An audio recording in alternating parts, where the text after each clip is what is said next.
इताची and Minato Naruto universe के दो legendary shinobi. क्या होगा अगर ये दोनों एक दूसरे के अगेंस्ट में फाइट करें? क्या मिनाटो अपनी मोस्ट ऑफेंसिव अटैक से इताची के स्ट्रॉन्गेस्ट डिफेंस को ब्रेक कर पाएगा? क्या मिनाटो अपनी फ्लैशी मूव से इताची को ओवरपावर कर देगा, या उससे पहले ही इताची के इन्फिनिट सुकियोमी में वो खुद ट्रैप हो जाएगा? Let's find out. Minato and इताची ये दो character not only smart and cool है, बट ऑल्सो इनका strength and quick thinking in दोनों को ही दूसरे शिनोबी से बहुत ही आगे लेकर जाता है। और यही रीजंस है हम नारुतो फैंस भी क्यूरियस रहते हैं कि ईओलो फ्लैश वर्सेस गॉड ऑफ गेंजुत्सु के बीच में कौन ज्यादा ताकतवर है। तो वीडियो में आगे बढ़ने से पहले मैं एक चीज क्लियर कर देना चाहता हूँ, इस वीडियो में एडो इताची या एडो मिनाटो की बात नहीं होगा, और हम इनके सबसे स्ट्रॉन्गेस्ट फॉर्म को कंसीडर करेंगे जब ये दोनों अलाइव थे, व्हिच मींस इताची के लिए no chakra illness and no chakra depletion. तो इनके बैटल में उतरने से पहले हम इनके intelligence, chakra reserve, speed and then इनके जुत्सु के बारे में जानेंगे, और आखिर में जाके हम जानेंगे कि कौन किस जुत्सु से एक दूसरे को एनकाउंटर करेगा एंड कौन विक्टोरियस होगा।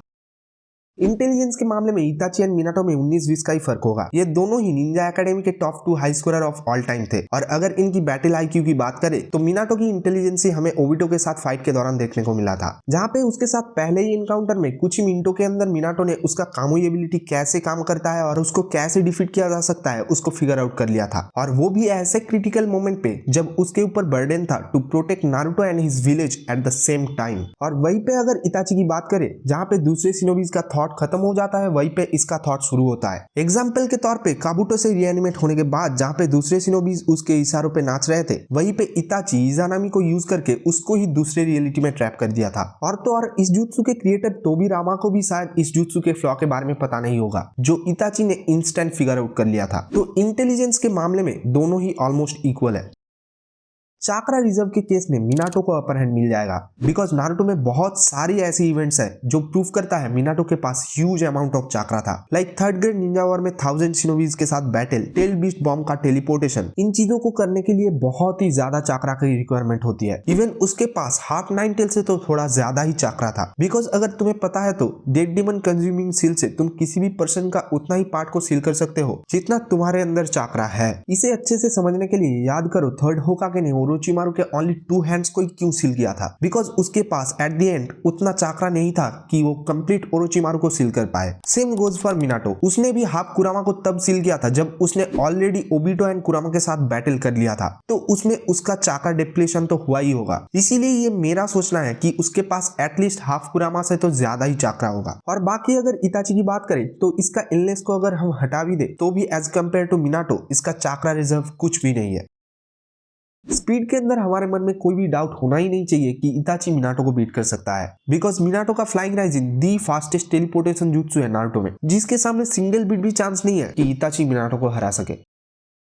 अब अगर इनके जुत्सु के बारे में बात करें तो मिनाटो के पास एक से बढ़कर एक जुत्सु है, like flying rising, instant teleportation technique, जिससे मिनाटो कहीं पे भी लिटरली 0 सेकंड में टेलीपोर्ट हो सकता है। उसे सिर्फ ऑब्जेक्ट्स पे मार्क लगाना पड़ेगा, और ये मार्क कुनाई, पेड़, इवन ह्यूमन स्किन पर भी काम करता है, जिससे वो कभी भी ऑफ गार्ड ओपोनेंट के ऊपर अटैक लॉन्च कर पाएगा। परफेक्ट सेज मोड, मिनाटो एक परफेक्ट सेज यूजर है, जिससे उसका स्ट्रेंथ, स्पीड और परसेप्शन ड्रास्टिकली इंक्रीज हो जाएगा। और इसी सेज मोड के अंदर नारुतो एंड जिराया ने पेन का क्या हालत किया था वो मुझे बताने की जरूरत नहीं है। गेंजुत्सु, हाँ मिनाटो भी गेंजुत्सु यूज कर सकता है एज ए टोड सेज, उसके शोल्डर में भी सीमा एंड फुकासाकु जरूर होगा, और ये दोनों एक साउंड गेंजुत्सु यूज कर सकता है, टोड कॉन्फ्रंटिंग चैंट, जो सुकियोमी जितना ही पावरफुल है, तो इसे ब्रेक करना भी नेक्स्ट टू इम्पॉसिबल है। नेक्स्ट है डेथ डीमन कंज्यूमिंग सील। इसमें एक शिनिगामी समन होता है जो टारगेट के सोल के साथ साथ यूजर के सोल को भी अपने अंदर सील कर देता है, जिससे दोनों का ही मौत हो जाता है। समनिंग जुत्सु, मिनाटो का और एक स्ट्रॉन्ग जुत्सु, जिसमें जिराया और नारुतो के जैसे ही वो गमा बुंटा को समन कर सकता है, और ये कितना पावरफुल है वो हमने सुकाकू के साथ फाइट के दौरान देख कर रखा है। और इन सब के साथ साथ मिनाटो राशिंगन एंड 8 ट्रायग्राम जैसे सीलिंग जुत्सु को भी यूज कर सकता है। नाउ कमिंग टू इताची, इसके पास भी अनइमेजिनेबल स्ट्रॉन्गेस्ट जुत्सुस है, लाइक अमातेरासु, एक ऐसा ब्लैक फ्लेम जिसके टच में आने से ही किसी भी चीज का डिस्ट्रॉय होना 100% कन्फर्म हो जाता है। गेंजुत्सु, इताची का Tsukuyomi one of the strongest गेंजुत्सु में से एक है, जिसको एक्टिव होने के लिए जस्ट फ्रैक्शन सेकंड्स की नीड है, जो तुम्हें इमोबिलाइज करने के लिए काफी है। इसके साथ उसके पास सुसानो भी है जो नारुतो में स्ट्रॉन्गेस्ट डिफेंस मानी जाती है, और ये दो खतरनाक वेपन तोत्सुका ब्लेड एंड याता मिरर को पोजेस करता है। जहाँ पे तोत्सुका ब्लेड के हिट से ओपोनेंट हमेशा के लिए एक स्ट्रॉन्ग गेंजुत्सु के अंदर फंस जाता है, वहीं पे याता मिरर ओपोनेंट के हर एक टाइप के अटैक, चाहे वो फिजिकल हो या स्पिरिचुअल, हर एक को कैंसिल आउट कर सकता है, जो इताची को अनटचेबल ओपोनेंट बनाता है। और इन सब के साथ साथ इताची इजानामी एंड फायरबॉल जुत्सु को भी यूज कर सकता है। अब बात करते हैं इनके बैटल में कौन किसके जुत्सु को कैसे एनकाउंटर करेगा। देखो यार, हमें नारुतो में ज्यादातर मिनाटो के फ्लाइंग राइजिन को यूज करते हुए देखा है, और विदाउट नो डाउट इस बैटल के दौरान भी वो इसी चीज को मैक्सिमम टाइम के लिए यूज करेगा। बिकॉज पहली बात तो ये इंस्टेंट काम करता है, और दूसरा इसने इस जुत्सु में इतना मास्टरी करके रखा है कि इसका चाक्रा डिप्लीशन भी बहुत ही कम होता है, जो ऑलमोस्ट नेग्लेक्टेबल है। इवन इस बंदे के पास इनॉर्मस चाक्रा है, तो इसीलिए इसे फ्लाइंग राइजिन बहुत देर तक यूज करने में कोई भी प्रॉब्लम नहीं होगा।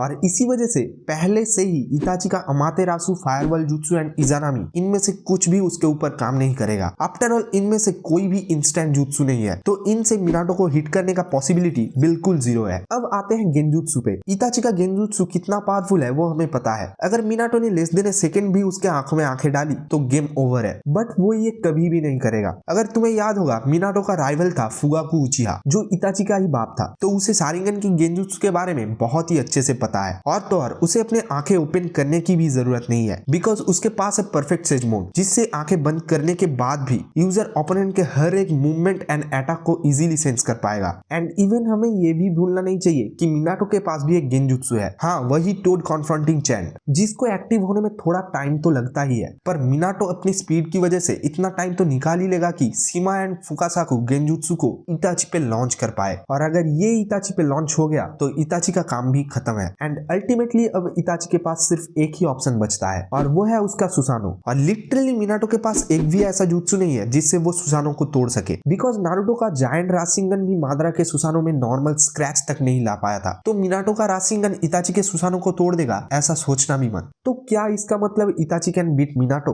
The answer is no.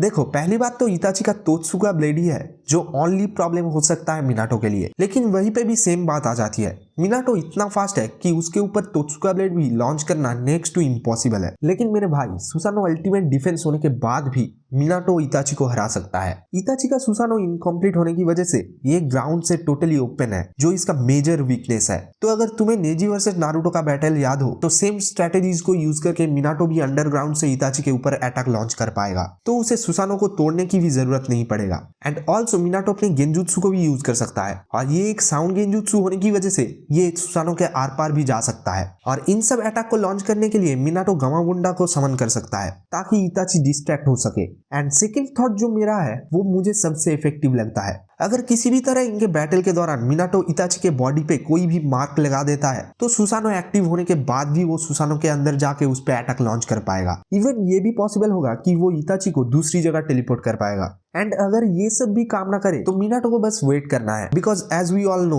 Susanoo को एक्टिव रखने के लिए बहुत ही चाक्रा की रिक्वायरमेंट होती है, जो कहीं ना कहीं इताची लैक करता है। और दूसरी तरफ मिनाटो के पास एंडलेस चाक्रा है, तो इताची के सुसानो को डीएक्टिवेट होने तक मिनाटो को सिर्फ वेट करना पड़ेगा, और उसके बाद उसका गेम ओवर हो जाएगा। एंड इनके बैटल के दौरान मिनाटो सीलिंग टेक्निक्स को भी यूज कर सकता है, जो इजीली इताची को सील कर सकता है, बिकॉज इसके जरिए ही उसने 9 टेल को तक सील कर दिया था। और इन सब रीजंस की वजह से ही विदाउट एनी हेजिटेशन इस बैटल का विनर होगा मिनाटो नामिकाजे। तो यही था वीडियो। इस वीडियो को बनाने में मुझे बहुत ही रिसर्च एंड टाइम लगा है, तो जाने से पहले एक पॉजिटिव कमेंट करके जाना, ताकि मुझे अगले वीडियो बनाने के लिए थोड़ा सा मोटिवेशन मिल सके। और अगर वीडियो थोड़ा सा भी तुम्हें इंफॉर्मेटिव लगा तो इस वीडियो को लाइक करके चैनल को सब्सक्राइब भी कर लेना। तब तक के लिए keep watching anime and I will see you soon in the next video.